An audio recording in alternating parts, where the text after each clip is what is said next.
Exactly.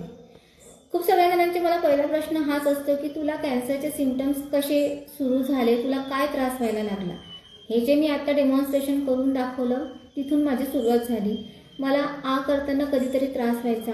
मला यावनिंग करताना सकाळी उठल्यानंतर आपण छान असं कधीतरी यावनिंग करतो तेव्हा मला तिथे दुखायचं.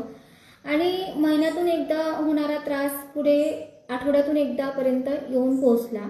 रिपोर्ट सगळे नॉर्मल होते. बाकी कुठलाही त्रास नव्हता. ॲक्टिव्हिटी सगळ्या रेग्युलर सगळ्या गोष्टी सुरू होत्या. पण नंतर मग स्टिफनेस इथे जाणवायला लागला. सूज यायची. अँटीबायोटिक घेतलं की सबसाईड व्हायची. आणि सगळे रिपोर्ट्स नॉर्मल यायचे.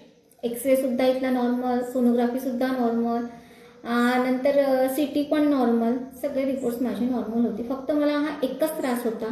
पण एक डॉक्टर म्हणून कुठेतरी ते मला वाटत होतं की काहीतरी वेगळं आहे, कुठेतरी पाणी मुरतंय. म्हणून माझ्या क्युरिओसिटीमुळे मी परत डॉक्टरांकडे गेली. परत मग मी अजून टेस्ट केला आणि FNACमध्ये कळालं की इथे ट्यूमर आहे, बट तो बिनाईन आहे.